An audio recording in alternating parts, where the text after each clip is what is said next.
When Benjamin Franklin exited the Constitutional Convention, he was asked by a woman, "Sir, what have you given us?"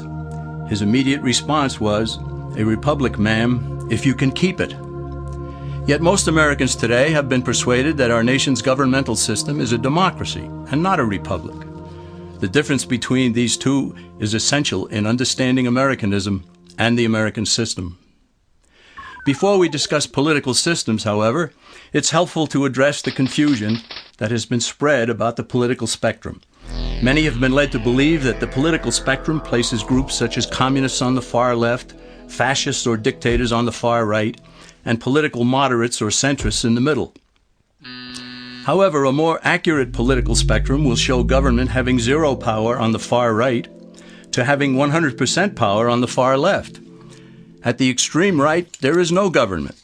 The extreme left features total government under such labels as communism, socialism, Nazism, fascism, princes, potentates, dictators, kings, any form of total government.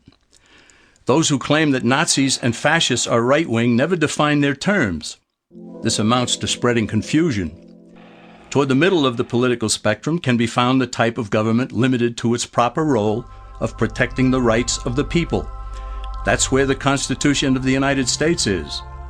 Those who advocate such a form of government are really constitutional moderates. So let's analyze the basic forms of government. They are monarchy or dictatorship ruled by one, oligarchy ruled by a few, democracy ruled by a majority, republic ruled by law, and anarchy, which is ruled by no one. In discussing these five, we'll see that they can be narrowed down to even fewer. Looking first at monarchy or dictatorship, this form of government doesn't really exist in the practical sense.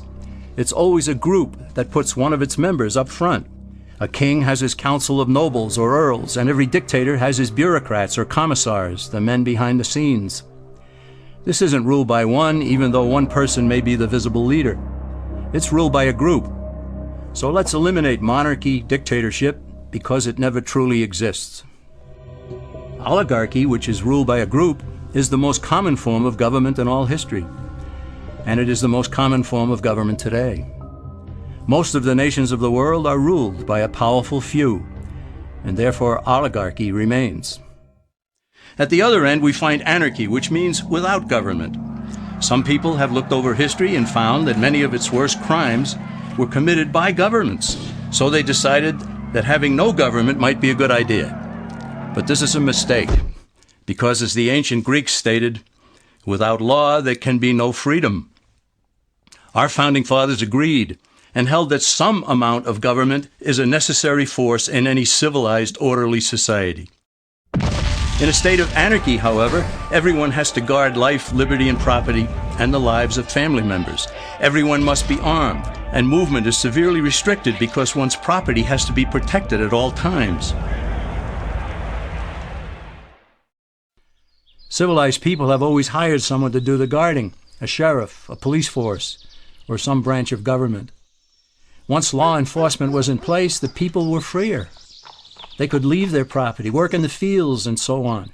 In short, the proper amount of government makes everyone freer. There are some who advocate anarchy, however, not because they want no government, but because they don't like what they have. They use anarchy as a tool for revolutionary change. The condition of anarchy is very much like a vacuum where something rushes in to fill it. These calculating anarchists work to break down the existing government with rioting, killing, looting, and terrorism.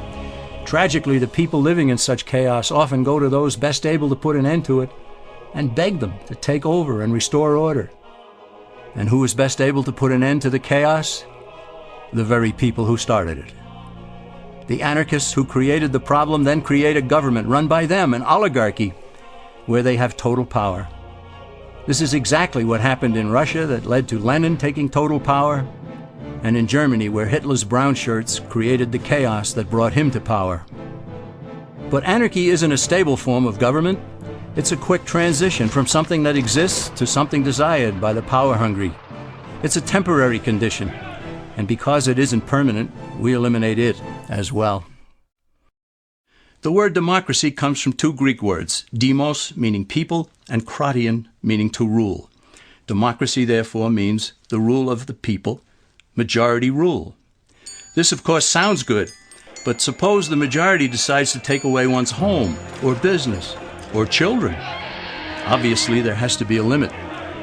The flaw in democracy is that the majority isn't restrained. If more than half the people can be persuaded to want something in a democracy, they rule. What about republic? Well, that comes from the Latin, res meaning thing, and publica meaning public. It means the public thing, the law. A true republic is one where the government is limited by law, leaving the people alone. America's founders had a clean slate to write on. They could have set up an oligarchy. In fact, there were some who wanted George Washington to be their king. But the Founding Fathers knew history, and they chose to give us the rule of law in a republic, not the rule of a majority in a democracy. Why? Let's demonstrate the difference in the setting of the Old West. Consider a lynch mob in a democracy. 35 horseback riders chase one lone gunman. They catch him, and they vote 35-1 to hang him. Democracy has triumphed, and there's one less gunman to contend with. Now consider the same scenario in a republic. The 35 horseback riders catch the gunman and vote 35-1 to hang him. But the sheriff arrives, and he says, "You can't kill him. He's got his right to a fair trial." So they take the gunman back to town. A jury of his peers is selected, and they hear the evidence and the defense, and they decide if he shall hang. Does the jury even decide by majority rule? No, it has to be unanimous, or he goes free. The rights of the gunman aren't subject to majority rule, but to the law. This is the essence of a republic. Many Americans would be surprised to learn that the word democracy does not appear in the Declaration of Independence or the U.S. Constitution, nor does it appear in any of the constitutions of the 50 states. The founders did everything they could to keep us from having a democracy. James Madison, rightly known as the father of the Constitution, wrote in essay number 10 of the Federalist Papers, "Democracies have ever been spectacles of turbulence and contention, have ever been found incompatible with personal security or the rights of property, and have in general been as short in their lives as they have been violent in their deaths." Alexander Hamilton agreed, and he stated, "We are a republican government. Real liberty is never found in despotism or in the extremes of democracy."